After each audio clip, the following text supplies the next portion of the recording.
any plastic manufacturing, and everybody in here cheers when you say that, but everybody here is depending on plastic as you set. So if you want to end it, then quit using it. It's kind of like, I don't want to shop at certain places. Welcome back to the channel, Patriots. Before we get started, make sure to hit that like button, subscribe, and turn on notifications so you never miss a dose of truth the mainstream media won't give you. Thank you, Chairman. Ms. Bradford, in your testimony, did I understand you right? So that you want to end all plastic manufacturing? I said the plastics industry must be stopped.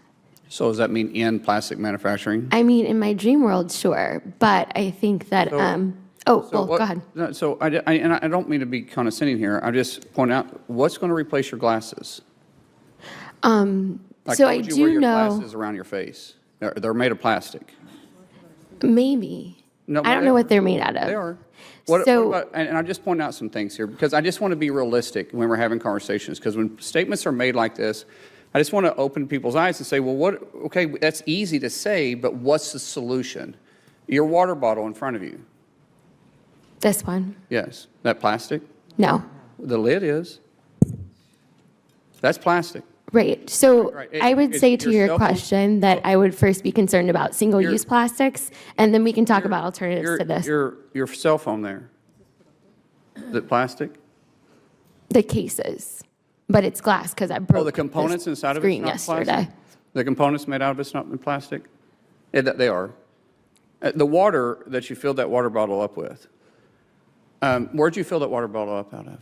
A water filling station. All right, and it was delivered by a drink station that was plastic? I didn't check. The edges are. The piping coming to it. Now, you have a couple choices with the piping. We could go back to using wood, but then you have to line it in chemical. Or we could go back and use lead, because we used to have water piping that was lead.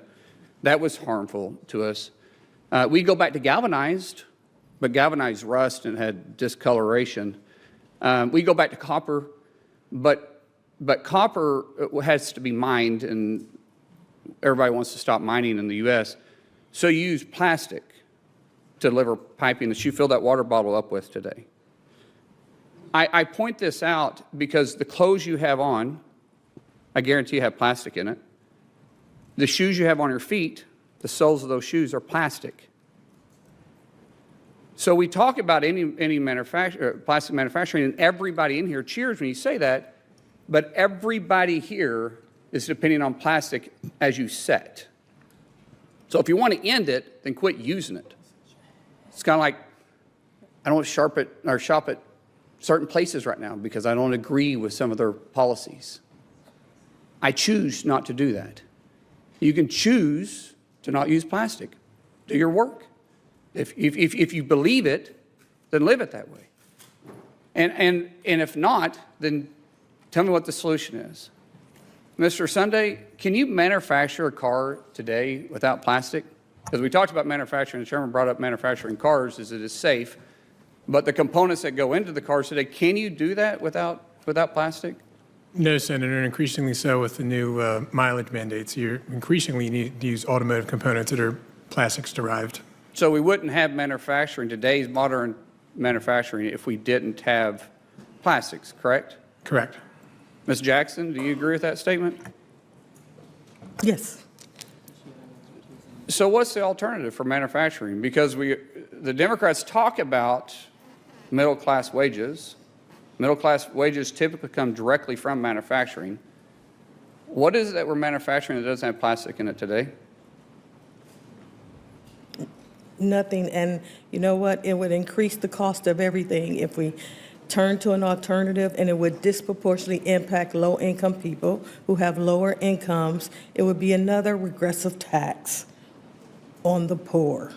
So according to your testimony, Ms. Jackson, it sounds like you're saying that the environmental justice agenda does more harm than good for low-income families. Is that correct? Yes. And, you know, I have the unique opportunity to see both sides when the industry comes in the area and when it doesn't. As an auditor, I worked on Nissan North America. Nissan North America moved to Smyrna, Tennessee, where it built the largest automotive manufacturing plants. And the transformation was astonishing.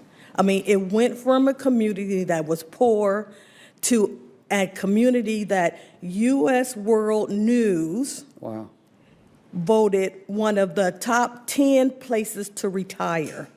You had poor people in areas that were poor that became middle class. You had middle class people that became upper middle class, and a lot of upper middle class people that became affluent.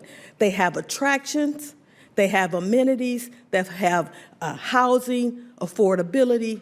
I mean, the amount of prosperity in that area has resonated out 3 counties. 3 counties. I've also had the opportunity to see when an industrial, and that wouldn't happen if you don't have an industrial complex moving into the area where you're talking about high economics. I've also seen the other side where all of a sudden you have deteriorating buildings, empty storefronts, dilapidated housing, people standing on street corner housing, that families that are broken. So we need to balance the fact that people's lives need economic upward mobility. And we can't just say, we're going to take out an industry and leave people poorer than they were.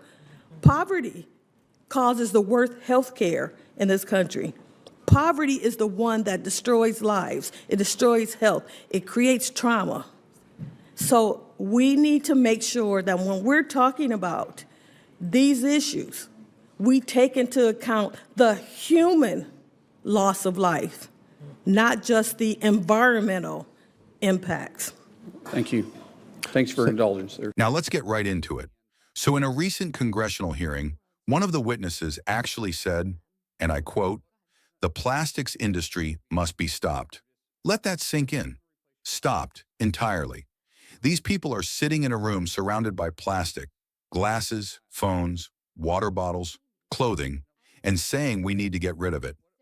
The hypocrisy is mind-blowing. A senator called them out perfectly. He pointed out how everything around us, from the water pipes that bring clean water to our homes to the soles of our shoes, depends on plastic.